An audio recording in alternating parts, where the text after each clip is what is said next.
How's it going, everybody? I'm Steve. Welcome back. Tonight I'm really excited to finally talk about my favorite documentaries. If you know my channel, over the last several months, I've talked about documentaries that I love, and I decided to finally do like my top 10. On this list, I actually have 5 criterions, and there are actually a couple criterions I didn't include, but this list is definitely more of like the fun type documentaries, and not necessarily the political type. Although I do have actually one on my list that actually is considered to be sort of political, but it probably was maybe 50 years ago, maybe not so much now.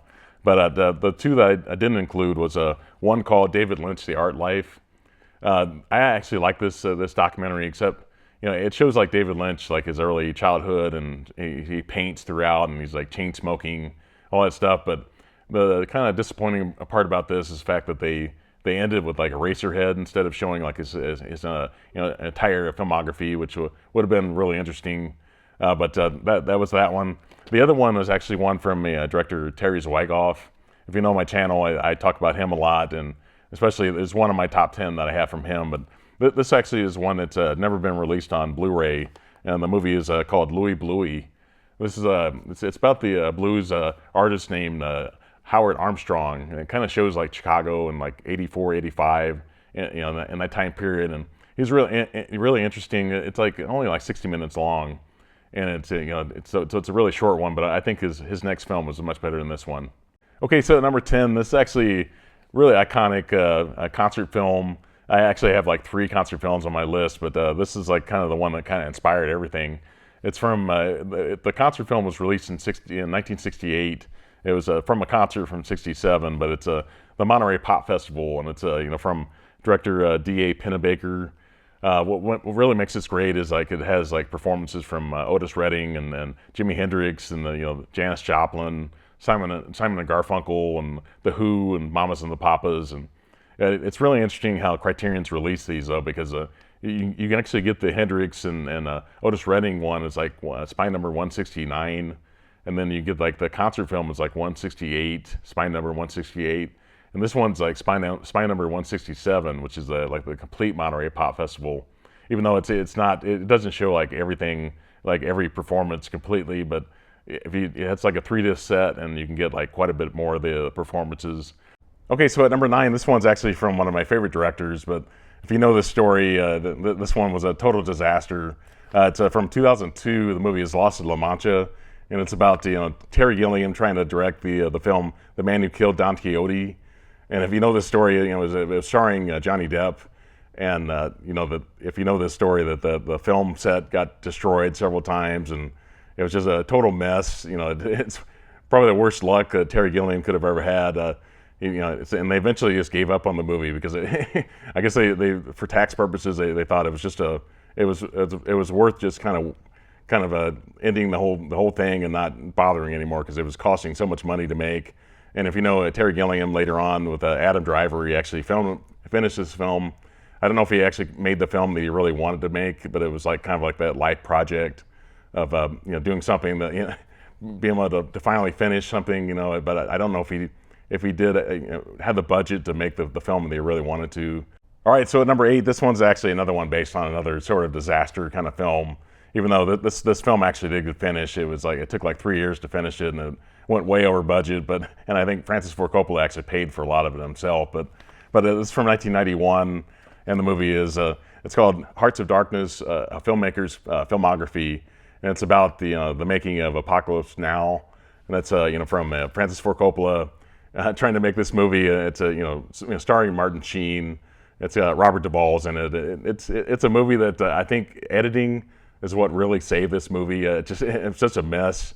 And Dennis Hopper has a small part in the movie. Obviously, it's Marlon Brando is like one of the stars in the movie, but he's barely even in the movie. I think his screen time is really short. I think he doesn't show up until like over an hour into the movie. But somehow they made it work. It's just the horror. That if you know this movie, that was something that one of the lines in the movie, but. It's, like I said, somehow it turned out. But this documentary, I think it's like 90 minutes or so, and it just kind of shows what kind of trouble that Francis Ford Coppola had to deal with in this filming. All right, so at number 7, this one's probably the most political out of the ones I have in my top 10 here, but it's not really that political. But it was filmed in 1974, but released in 1996. But this, I think it's a really good movie. It's When We Were Kings, or it's also called Muhammad Ali, When We Were Kings. But it's directed by Leon Gast. This is a really interesting kind of movie. It's obviously starring Muhammad Ali and George Foreman. It's about this famous boxing match called Rumble in the Jungle. So this is 50 years ago. So that's really interesting. But it's really interesting to see like Don King. If you know boxing, he was kind of this boxing promoter. Just to see him when he was young. So many people in this movie aren't alive anymore.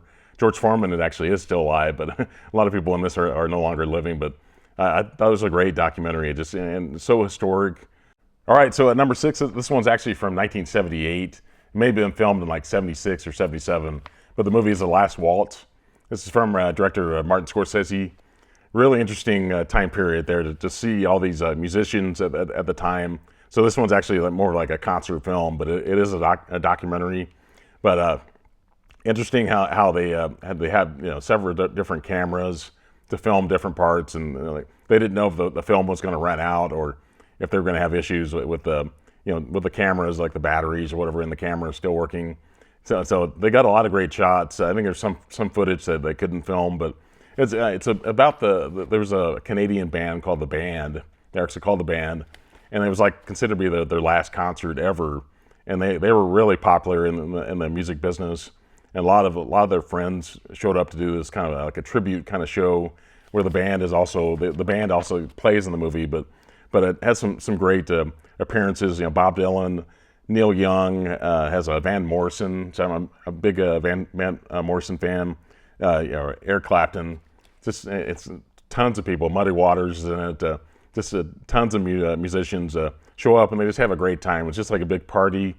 Okay, so number 5, this is one I've talked about a lot on my channel. It's a movie I really like. It's actually 30 years old now, from 1994, and the movie is Hoop Dreams. This is the movie that Siskel and Ebert made popular because it was filmed in Chicago, and if you know, their TV show was filmed in Chicago, so it's a movie they really championed. They talked about it. It made their like top 10 list for the year. They loved it. It's directed by Steve James. It's starring these two young men that are in high school that are obviously their dreams are to make it into the NBA. It has William Gates and Arthur Agee, and it's just great to see their story, where they start off at, and just how things kind of change. The momentum kind of changes, and one person is having a great start of his basketball career in high school, and the other one isn't, and then just kind of flips a little bit. All right, so at number 4, this one's actually a historic concert film. It was released in 1970 in theaters, but it was filmed in 1969. But the movie is Woodstock. If you know this, the Woodstock story, it was a total disaster as well. just overpopulated. They had so many kids show up all over the country to go to Woodstock, New York, and just to see this historic film with so many great musicians. Jimi Hendrix is one of the big ones. The Jefferson Airplane, and just all these different bands all over the place. It's just so many great performances. But I think it started off on like August 15th, which is my birthday, and it went through like August 18th because it was like a big mudslide, a ton of rain, just a total mess, and somehow they made it work. And what's really interesting about this, the director is Michael Wadley, but the two of the editors on this movie are two really young future stars, Martin Scorsese and Thelma Schoonmaker. If you know, she's edited a lot of Martin Scorsese's films, and she was married to Michael Powell one time, and it's just interesting that they met on this project, and then they went on to work with each other a ton and win tons of Oscars. And all right, so at number 3 from 2003, this is the one I actually talked about in my last video. It's one of my favorite documentaries, so I had to rank it pretty high. But the movie is Mare of the Sunset Strip, and it's starring Rodney Bingenheimer. I talked about so much. I've talked about this so much on my channel, and everybody that I know, I've talked about Rodney so much. He has a star on the Hollywood Walk of Fame. He's somebody that he started off in the 70s and worked pretty much 70s, 80s, and 90s. That was definitely his prime decades. And he would basically, unknown musicians, bands would would leave their demos on his somewhere near his office. He would get this music, and he would just listen to music and find songs that he really wanted. There was a band in the '80s called Drama Rama that he helped make them really famous, and I talked about before that he the Ramones, or Ramones, they basically they started off in New York, and he started playing their music in Los Angeles, and then it just kind of came back to kept going east. Just people from there on just started getting it until it came back to New York. Okay, so number 2, this one's actually from Terry Zwigoff. I talk about this one a lot on my channel as well. It's technically theatrically got released in 1995, but the movie is Crumb. This is about the cartoonist Robert Crumb. He was really popular in the 70s and 80s. He just did all kinds of interesting kind of cartooning. Some of it's kind of nasty in some ways. Definitely doesn't work in this world now. But the stuff he did back then was just so crazy and so 70s.